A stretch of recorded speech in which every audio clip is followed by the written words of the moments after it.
Welcome to Q&A at CCC. My name is Slater Simic. I'm a 2-year intern here at the church. Today we have some questions for Dr. Jim College, the founding pastor of the church. I'm going to get right into it. We got a doozy to ask you today. First one, should we destroy ISIS? In the Old Testament, God gave instructions to destroy the Canaanites for their evil deeds. So is there any way of knowing if God is calling people to do the same today with groups like ISIS? That is obviously a very complex question, and I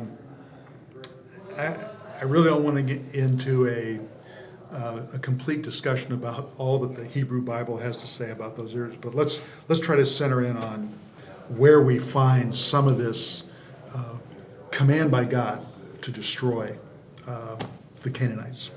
In Genesis 15, which is really the first place where that appears.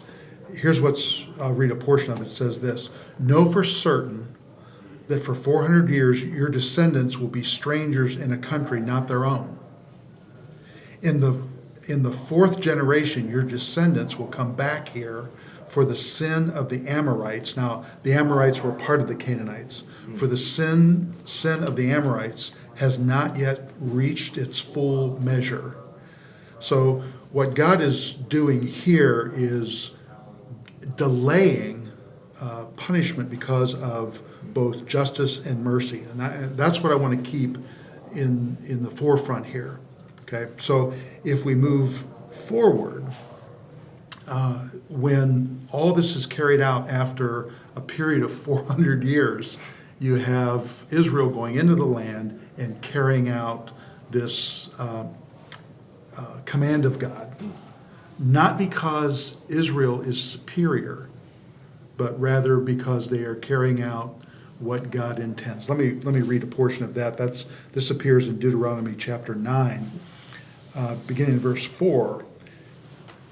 It says, "Do not say in your heart, after the Lord your God has thrust them out before you," again speaking of the Amorites, Canaanites, "it is because of my righteousness that the Lord has brought me to possess this land." In other words, don't start thinking that you're a big deal.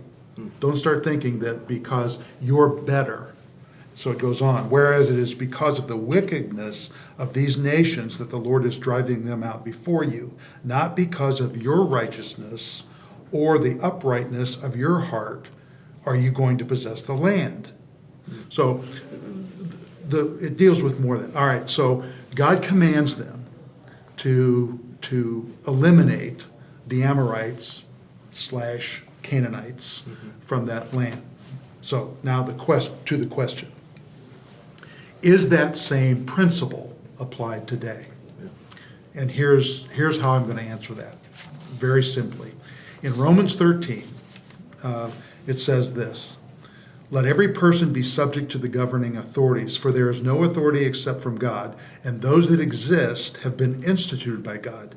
Therefore, whoever resists the authorities resists what God has appointed, and those who resist will incur judgment." Okay, let's stop right there for a minute. Right there, what Paul's introducing in the book of Romans is the whole idea of the structure of government and its purpose. Now, if we drop down just a little bit further in chapter 13, it begins by saying this: "For rulers are not a terror to good conduct, but to bad. Would you have no fear of the one who is in authority? Then do what is good, and you will receive his approval. For he is God's servant for your good. But if you do wrong, be afraid, for he does not bear the sword in vain. For he is the servant of God, an avenger who carries out God's wrath on the wrongdoer."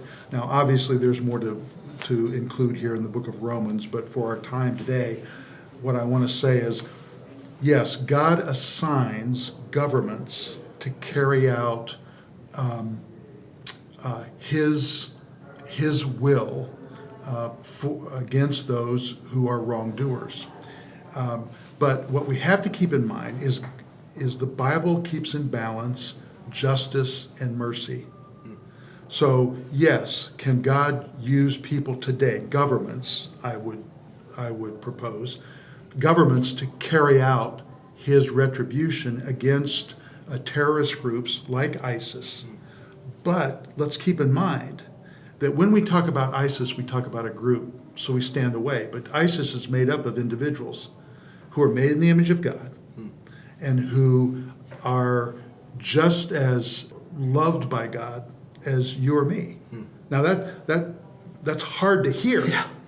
but yet in God's mercy, he would offer grace and forgiveness and redemption to them if they will trust in the person of Jesus Christ. If they do not, if they reject that, then his justice will be carried out. So, I suppose, in a roundabout way, I've answered the question, is God using governments today, I'm imposing that on the questioner, but is he using governments today to carry out retribution against ISIS? I would say yes. But let's keep in mind justice and mercy and what God offers through faith in Jesus Christ. Thank you, Jim. That's wonderful. If you have any other questions, we encourage you to ask them. Questions about Bible, faith, God, Christianity, whatever it may be. Our hope is to make you more confident in your faith, and that confidence would translate into sharing with others. Please check out the video description to see how to do that via text or email. Please be sure to tune in next week to see if we're answering your questions. On behalf of the staff at Christ Community Chapel, thank you and have a great day.